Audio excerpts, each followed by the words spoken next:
Welcome to the seminar. Today we will have masters in landscape architecture presenting their dissertation topics. We will start with Charlotte Calder, who's working with Gillian Lawson, and Di Lucas is her external advisor. And the second presentation will be by Sky Xiu, sorry.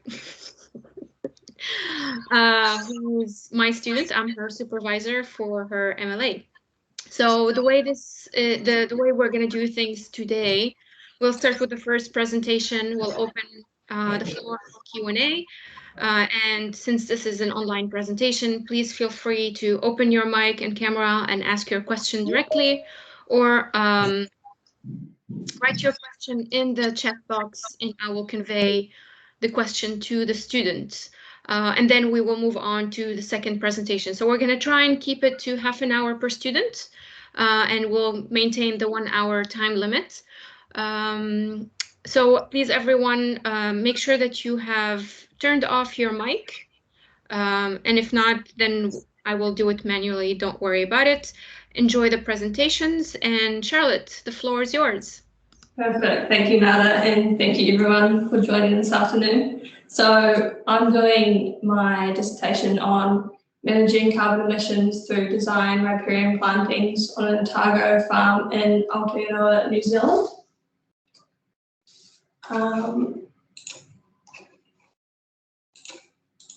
Just looking sort of at where the site, it sort of starts first at the Menehune Valley, which is in central Otago, South Island, and then it goes into the water station. So sort of why the valley was chosen was sort of the main land use and source of income for the valley is farming, and also that a lot of the highly productive land fits into the new stock exclusion zone that the government has put into place for the new freshwater regulations.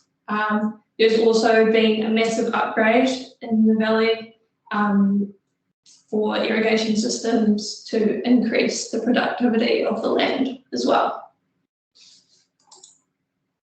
Sort of a bit of background for the valley. It used to be called Lake Menehune back 20 million years ago.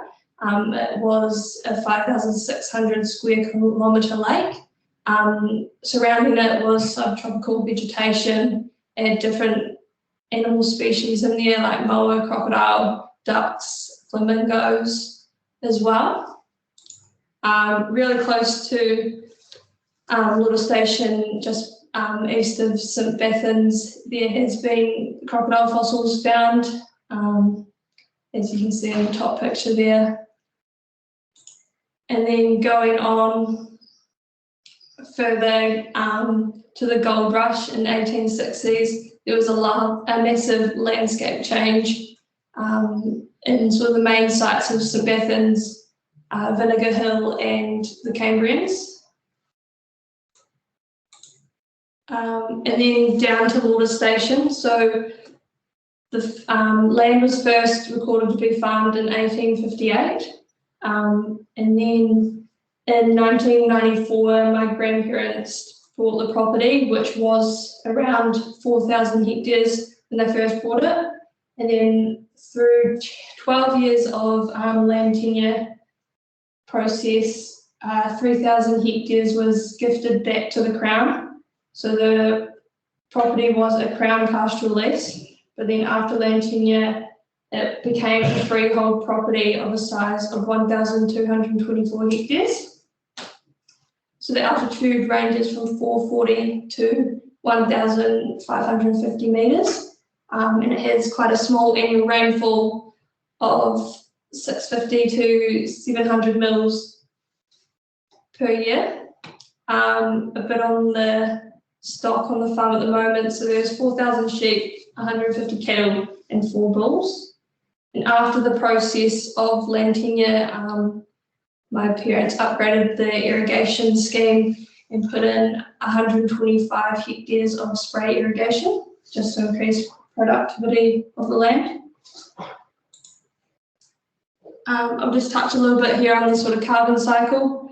So I'm mainly looking at sort of how the changing of land through agriculture and deforestation, just the change of land, is outputting carbon into the atmosphere, but then in turn how plants and soils can absorb and soil this carbon and take it out of the atmosphere.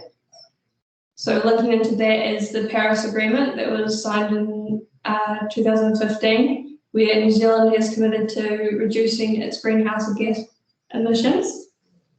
So from there's been some steps where farmers can take to sort of reduce their emissions. So farmers sort of need to first know sort of how many greenhouse gas emissions they are emitting into the atmosphere, and then from there the opportunities to reduce these emissions and capture them. So these opportunities are sort of improve the efficiency of pasture and crop production, sort of by improving timing and placement of nitrogen fertilizers, to optimize pasture quality and production, to convert less productive land into trees, adjust stocking policies, so reduce stock numbers, and then there's also the increase in animal performance through genetic selection. So going on to my sort of research problem is sort of how can landscape architects help farmers design riparian planting that will store carbon emissions to meet the new government regulations with the new Zero Carbon Act and the freshwater regulations to fence off waterways. My three research questions are how have the farms in the Aotearoa Valley changed their patterns of production, potentially affecting carbon storage over the past 10 years? Also, how has water stations changed its patterns of production in relation to productivity requirements and water restrictions to affect carbon storage? And the last one, what farm level changes are needed to shift from crop to creek to better manage carbon emissions? Also intertwined into the project is sort of the landscape ecology theory from Foreman's Land Mosaics book. So looking at sort of the patches, corridors of change in the valley and across the farm as well, and the edges and boundaries to the productive land and riparian corridors, like the diagrams at the bottom of the page here.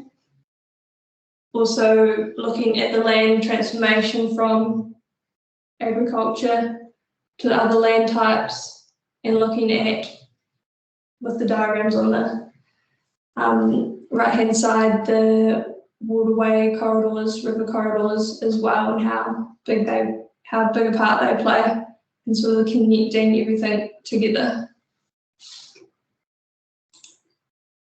So my methods for my dissertation is going through the process of mapping the spatial data from the valley scale to then the station scale and then to the paddock scale.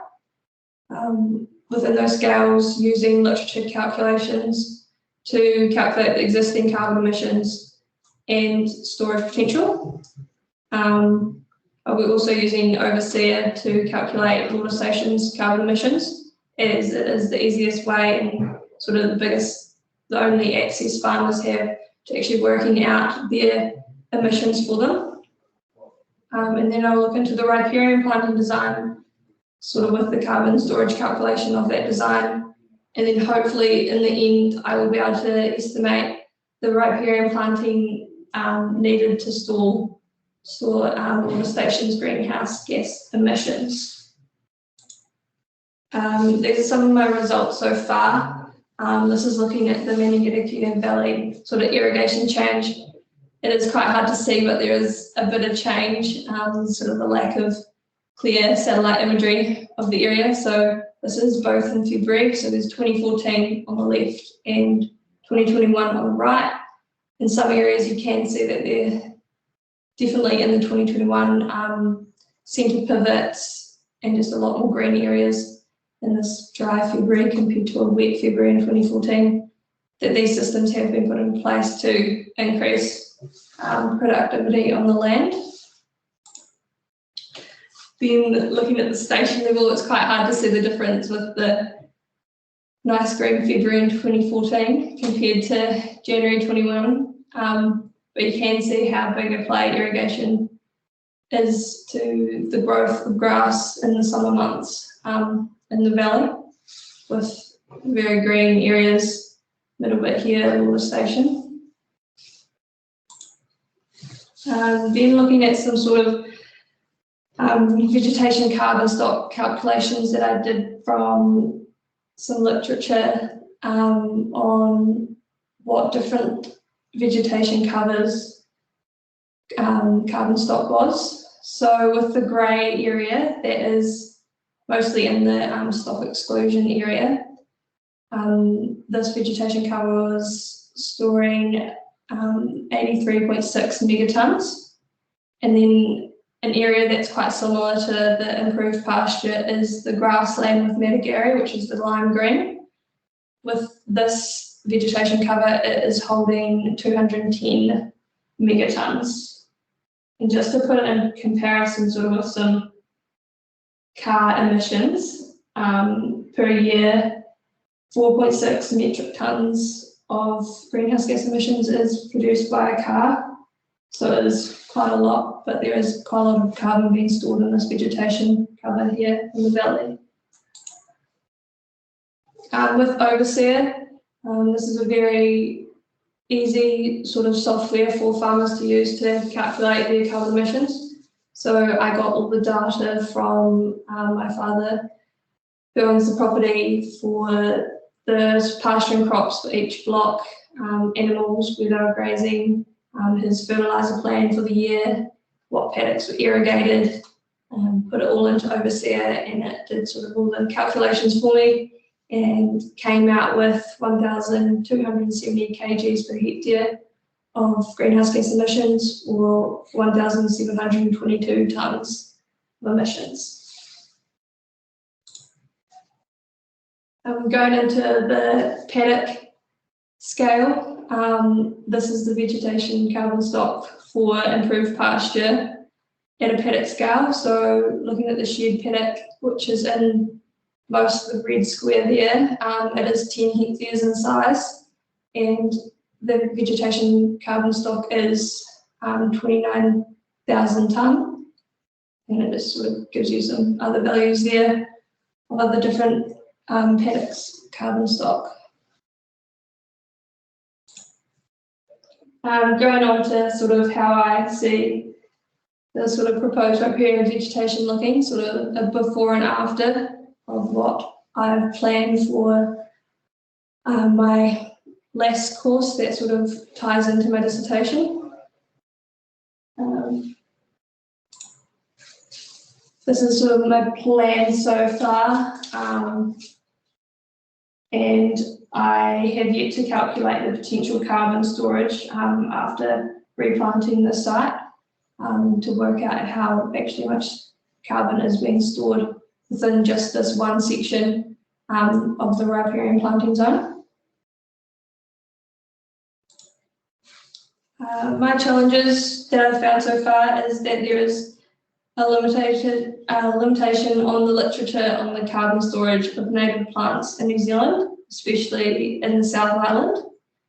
There's also limited clear imagery of central Otago and limited aerial imagery that is dating back 10 years. The oldest stuff I can find is 7 years back, so it's quite hard on the spatial analysis part of the project. Oh, and thank you for listening. Thank you, Charlotte.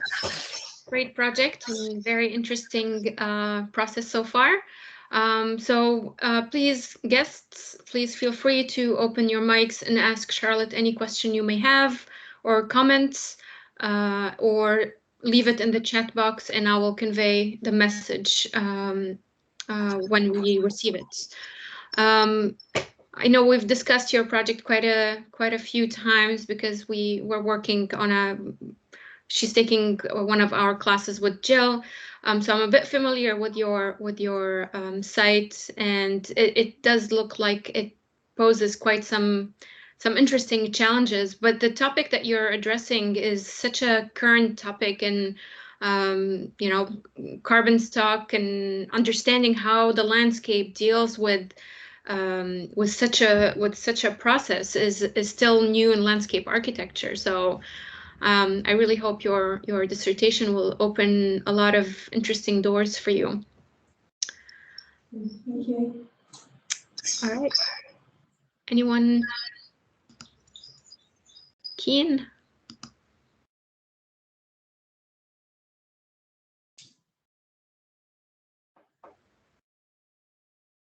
Charlotte, Tony here. Thank you very much for that. Most interesting, and obviously being in practice, it's something that we're looking at too, and something along these lines we're offering our farming clients. So really great to see you doing some study in that, and look forward to having a chat to you further about it as well. You mentioned about you hadn't quite got to the stage of calculating the carbon offset from the riparian planting. Would you be using a similar calculator as you've used for the pasture, or is there a different approach to that? Yeah, I'm hopefully going to use a similar one that I've already used, but there is actually an online calculator that has been set up for people to sort of know how many trees or shrubs they can plant to offset the carbon emissions. So I'm sort of finding the best and easiest way for farmers that they can sort of do it themselves, instead of diving deep into the literature and getting lost within those calculations. So hopefully looking at an easier way than what I've already done so far. Yeah. And I suppose a follow-up question, don't want to hog all the question time, but a follow-up question to that, then there's a wee bit of silence. And I think you just touched on it then, Charlotte. You said there's probably a lot of tools and so forth out there for farmers to access and to use, but given that, I believe there's probably a really nice gap there for landscape architects to help them navigate that and to facilitate that for them. Talking to your father and perhaps farming friends, would that be a general feeling that you've established or you understand?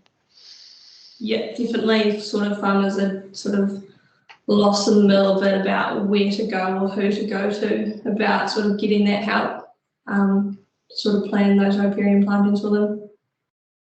Definitely a gap that needs to be filled. That's it from me, Nada. Thank you. Thanks, Tony. All right. Jill is asking you one question. Once you know what carbon storage will occur within your planting area, how will this be used next? So once I know within that planting area, hopefully I'll be able to use it as sort of an estimate to sort of plan out the rest of the riparian corridor, to work out how many more sort of sections and how many more plants we need to be planted to actually offset all the station's carbon emissions. Great, thank you very much.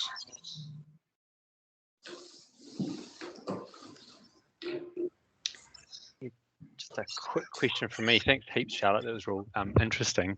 I just wondered, kind of following up on Jill's question, are these sort of carbon offsets verifiable? So could you then use the carbon credits and sell them or something like that?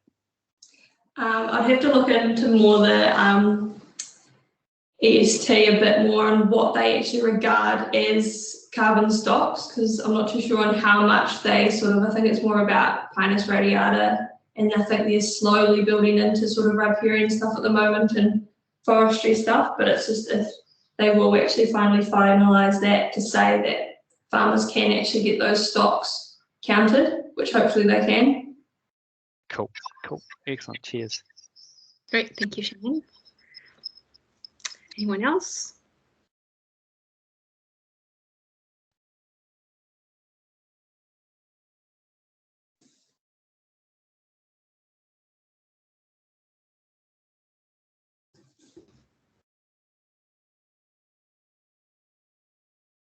I have a quick question about process. Can you tell us quickly about how you got to this research project and where are you in the process of your master's? So how I got to this process, probably I've always sort of wanted to link my degree back to my farming background. This has probably been, and with the whole new governments coming into play and realising that my dad would actually have to fence off quite a large strip of the waterway that travels through the farm, I thought it would be a great opportunity to sort of take what I've learnt from university and link it back to where I'm from and sort of fill in the gap that people can sort of help farmers out and sort of come from a farm, leave the farm, then come back as well, and sort of hopefully I will sort of answer that question once I finish my dissertation, which will be quite good, and actually see some of it actually be implemented into the farm. Great, thank you. We have a little bit of time for another. Sorry, we have lost. So Ben wrote, we have lost your presentation slides. Is there a way we can see them? No, we can see them now. Oh yes, Ben. No, it was a drop off in connection. Sorry about that. I just, Di and I are both sitting here, Charlotte. So we'd like to actually congratulate you on your presentation. You know, with the current studies going on regenerative agriculture and everything like that, how do you think that's going to affect your analysis of pasture with the fixed numbers currently being based on the overseer model, fixed emission numbers? Yeah, it's sort of hard to judge that one because a lot of the sort of calculation that overseers done is pretty lock behind the door. The government won't let you see sort of how everything's calculated. So it will be interesting how the sort of regenerative ag comes into play and how different it is compared to normal, like just the farming practices that are happening at the moment. And it probably will differ, I think, quite a bit with regenerative ag having a lot more carbon storage than the pasture types that are being used now. And just a carry on from that, do you think that'll help with your insetting within this farming model? Yeah, definitely probably will help. And do you want to just describe what you think of insetting is within the farm for mum and dad, how you would assess it at the moment, what you've done? I think sort of like, is it like the right, pretty much, what is it, retiring land, planting the plants, sort of that sort of insetting. Yeah, correct. Yeah, Di's here too. So it was just to, you've got it really well because it was a brilliant presentation and thank you very much for that. But rather than offsetting, Charlotte, which means, you know, off to a market elsewhere, it's more about insetting so that the emissions from the stock and all that can be counted, isn't it? Yeah, definitely profitable in this sort of model. Yes, so getting the carbon toward, you know, going toward carbon zero for the whole farm through recognising the emissions and recognising what you can inset on farm. Yeah. Well done, Charlotte. Just great. Thank you. Great.